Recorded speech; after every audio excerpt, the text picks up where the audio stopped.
Negeri Para Berdebah karya Terelie.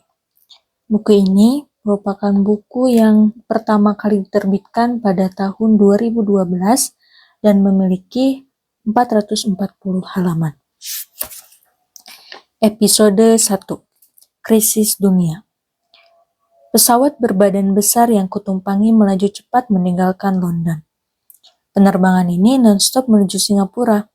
Gadis dengan rambut dikuncir dan seperangkat touchscreen di tangan berisi coret-coret daftar pertanyaan tersenyum gugup di kursi berlapis kulit asli di sebelahku.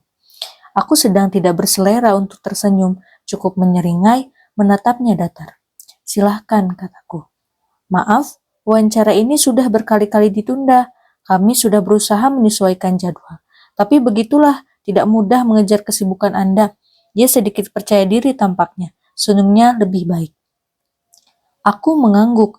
Aku tahu, tidak perlu dijelaskan. Janji pertama bertemu di Jakarta kemarin pagi batal karena aku sudah berangkat menghadiri konferensi. Editor senior majalah mingguan itu spesial menelponku. Minta maaf, bilang wawancara ini amat penting. Waktunya mendesak. Pembaca setia mereka ingin tahu bagaimana cara terbaik menyikapi turbulensi ekonomi di dunia saat ini. Apapun akan mereka lakukan untuk mendapatkan materi wawancara, termasuk menyusulku ke London. Baiklah, aku memberikan waktu 1 jam selepas konferensi. Lagi-lagi, wartawan mereka datang terlambat di gedung konferensi, dan aku sudah menumpang taksi bergegas menuju bandara. Editor itu kembali terburu-buru menelpon. Bilang mereka sudah berusaha mengirimkan wartawan terbaik mengejarku ke Eropa, tetapi jadwalku terlalu padat untuk diikuti. Sambil tertawa, dia bergurau. Kau tahu, Tom, bahkan jadwalmu lebih padat dibanding presiden. Demi sopan santun, aku ikut tertawa, lantas berkata pendek. Kita lakukan saja sekarang di atas langit atau lupakan sama sekali. Seperti yang mungkin sudah disebutkan dalam email, ini akan menjadi judul di halaman depan. Gadis dengan blus putih dan rok hitam konservatif selutut itu masih melanjutkan dengan kalimat pembukanya. Anda tahu, terus terang saya sedikit gugup, bukan untuk wawancaranya, tapi karena saya begitu antusias. Ya Tuhan, saya baru pertama kali menumpang pesawat besar. Ini mengagumkan, lebih besar dibanding foto-foto rilis pertamanya. Berapa ukurannya? Paling besar di dunia, 3 kali pesawat biasa, dan saya menumpang di kelas eksekutif. Teman-teman wartawan pasti iri kalau tahu redaksi kami menghabiskan banyak uang untuk membelikan selembar tiket agar saya satu pesawat dengan Anda. Aku mengangguk, lebih asyik mengamati penampilan wartawan terbaik di sebelahku ini. Aku bergumam, semoga isi kepalanya secantik penampilannya. Gadis itu lebih cocok menjadi pembawa acara di layar televisi dibandingkan kulit tinta, bergenit ria dengan berdandan dan kalimat padahal kosong. Apa tadi kualifikasinya? Lulusan terbaik sekolah bisnis, ada ribuan orang yang memiliki predikat itu, aku bahkan punya 2. Sejak kapan kau menjadi wartawan? Senyum riang gadis itu terlipat, meski ekspresi wajah terbaiknya tetap menggantung. Saya? Ya. Sejak kapan kau menjadi wartawan? 2 tahun. Dia menjawab ragu-ragu. Berapa usiamu sekarang? Usia? 25. Ada berapa wartawan di kantormu? Ya anggap saja aku sedang mewawancaraimu. Aku menatapnya tipis, mengabaikan pramugari yang penuh sopan santun berlalu lalang menawarkan kaviar serta anggur terbaik. Hampir 30. Menarik. Aku menjentikan telunjuk. Dari 30 wartawan di kantor review ekonomi mingguan yang mengklaim terbesar di Asia Tenggara, pemimpin redaksi kalian ternyata memutuskan mengirimkan juniornya yang berusia 25 dan baru bekerja 2 tahun. Melakukan wawancara yang katanya paling penting, topik paling aktual, yang judulnya akan diletakkan di halaman depan edisi Breaking News. Amat menarik, bukan? Wajah gadis itu memerah. Sepertinya aku berhasil menyinggung harga dirinya. Dia terdiam sejenak, meremas jemari, nafasnya tersengal. Boleh jadi, kalau tidak sedang di pesawat, dia sudah bergegas meninggalkanku, melupakan wawancara sialan ini. Boleh jadi pula, kalau aku bukan narasumbernya, bukan siapa-siapa, aku pasti sudah dilemparnya dengan iPad atau sepatu. Dia sepertinya belum pernah dipermalukan seperti ini. Aku mengembangkan senyum, santai melambaikan tangan. Tentu saja aku bergurau, kau pastilah yang terbaik. Lagi pula, aku hanya ingin membuktikan apakah dugaanku saat bertemu di atas pesawat ini benar. Ternyata kau memang jauh lebih cantik saat marah. Namamu Julia, bukan? Mari kita mulai wawancaranya. Aku tidak terlalu suka bicara di depan ratusan orang yang satu pun tidak kukenal. Berada di tengah pakar, akademisi, penerima hadiah Nobel Ekonomi, birokrat, atau apalah yang mentereng menyebut latar belakang masing-masing. Mulai dari kartu nama hingga basa-basi moderator memperkenalkan sebenarnya membuatku muak. Ruangan dipenuhi praktisi keuangan dunia, pialang, petinggi sekuritas, direktur perusahaan raksasa, CFO, CEO, dan berbagai strata manajerial kunci. Mereka sejatinya adalah serigala berbarut jas, dasi mahal, sepatu mengkilat tidak tersentuh debu, dan diantar dengan mobil mewah yang harganya ratusan kali gaji karyawan hierarki terendah mereka.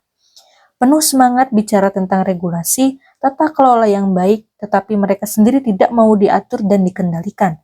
Sepakat tentang penyelamatan dan bantuan global, tetapi mereka sibuk mengais keuntungan di tengah situasi kacau balau.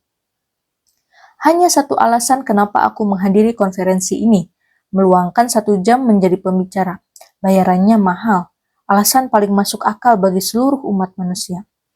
Si om teroris ini, maaf, saya bosan menyebutnya dengan krisis ekonomi global, subprime mortgage, atau apalah namanya binatang itu, terlalu panjang dan mual mendengarnya. Setiap hari ada di televisi, koran, radio, internet, bahkan sopir taksi tidak ketinggalan. Saya akan menyebutnya dengan om teroris saja. Ada yang keberatan?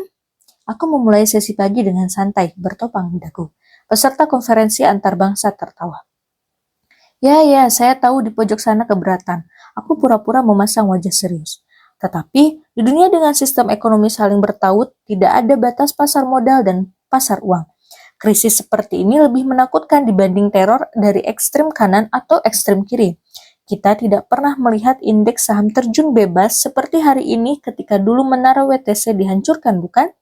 Bahkan, indeks tidak berkedut ketika kapal selam nuklir Soviet memasuki perairan Amerika di era Perang Dingin. Hari ini semua orang panik. Satu persatu seperti anak kecil menunggu jatah permen, perusahaan raksasa mendaftar perlindungan kebangkrutan, dan harga surat berharga menjadi sampah. Tidak lebih dari harga selembar kertas folio kosong. Aku ekspresif menjentikan selembar kertas, membiarkannya jatuh dari atas meja. Orang-orang kehilangan dana pensiun, jaminan kesehatan, tabungan puluhan tahun, dan rencana pendidikan. Kita amat tahu orang-orang seperti kita inilah teror sebenarnya. Rasa cemas atas masa depan, detak jantung meras setiap kali melihat tulisan grafik harga, potensi kehilangan kekayaan, tidak bisa tidur, bahkan 1-2 eksekutif puncak memilih bunuh diri. Peserta konferensi antar bangsa takzim mendengarkan. Aku diam sebentar meraih gelas mineral, senang memperhatikan wajah-wajah menunggu mereka. Sayangnya, aku meremas rambutku menghela nafas. Om teroris yang satu ini tidak bisa ditusuk dengan pisau. Presiden kalian, maksud saya presiden di meja pojok sana, bisa dengan mudah mengirim ribuan tentara, pesawat tempur, tank, bahkan kapal induk untuk memburu satu orang teroris. Khotbah tentang preventive strike memberikan rasa aman bagi segenap rakyat, mencegah teror meluas. Sial, om teroris yang satu ini bahkan tidak bisa dipegang batang lehernya. Bukan karena dia tidak bisa dilihat, tentu saja muasal kekacauan pasar modal dan pasar uang kita amat terlihat. Tidak susah mengurai benang kusutnya, kita tidak bisa menusuknya. Karena kalau itu dilakukan, kita semua di sinilah yang pertama kali tertikam. Kitalah yang terlalu serakah dan kreatif menciptakan pola transaksi keuangan, membiarkan bahkan membuat nilai aset menggelembung tidak terkendali, mengabaikan risiko sebesar gunung Everest di depan hidung. Peduli setan, sepanjang bonus tahunan terus membumbung dan semua fasilitas, pesawat jet perusahaan, hotel terbaik, liburan berkelas tetap ada.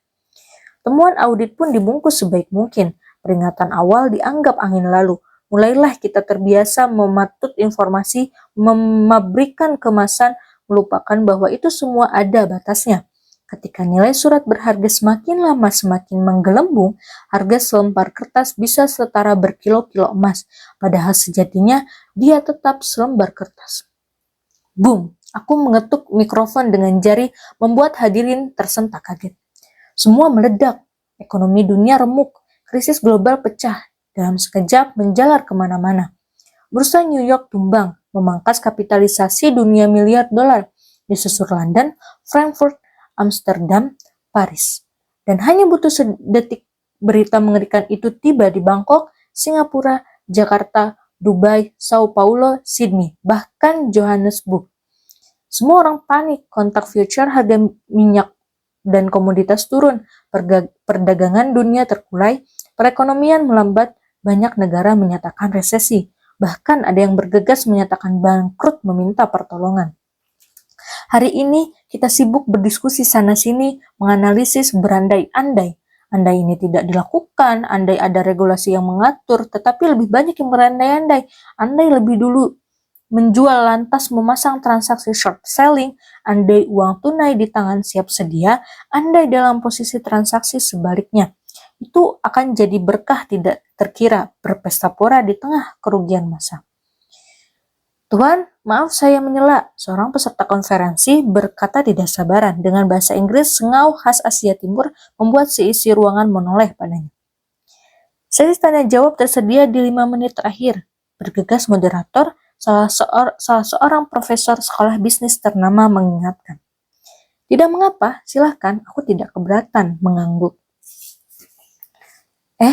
Moderator itu menatapku. Terima kasih, peserta itu berdeham. Dasinya miring, rambutnya tidak rapi, pasti sedang pusing dengan banyak hal. Saya pikir, kamu tidak akan menghabiskan waktu untuk mendengar lagi cerita sesi akademis dan birokrat sehari penuh sebelumnya. Jauh-jauh kami datang hanya untuk mendengarkan teori. Kami lelah, kami butuh keputusan cepat dan tepat. Tuan, Anda dipuji banyak media sebagai salah satu penasihat keuangan terbaik. Begini sajalah, sejak krisis ini terjadi, frankly speaking, perusahaan kami sudah limbung kiri kanan, melaporkan kerugian yang menghabiskan saldo laba 20 tahun, posisi kas negatif, dan klaim pembayaran nasabah hanya menunggu waktu. Apa yang harus kami lakukan? Atau tepatnya, apa yang eksekutif puncak perusahaan bernasib sama seperti kami harus lakukan, menunggu vonis kematian? Gumaman setuju terdengar dari banyak meja. Aku tertawa kecil, mengikut moderator di sebelah. Nah, akhirnya bisa dimengerti kenapa aku dibayar mahal sekali untuk menjadi pembicara dalam konferensi ini. Kalian ternyata meminta nasihat keuangan secara gratis. John, jangan lupa kau kirimkan tagihan ke seluruh peserta. Peserta konferensi antarbangsa tertawa. Aku mengusap wajah, menunggu ruangan kembali hening. Lantas berkata pelan, kunci solusinya hanya 3 kata. Rekayasa, rekayasa, dan rekayasa. Itu saja. Sejak zaman Fir'aun, sejak zaman Xerxes dan dari Persia, hanya itu solusi menghadapi krisis ekonomi besar, termasuk bagaimana menyelamatkan uang kalian yang terlanjur terbenam di perusahaan terancam bangkrut.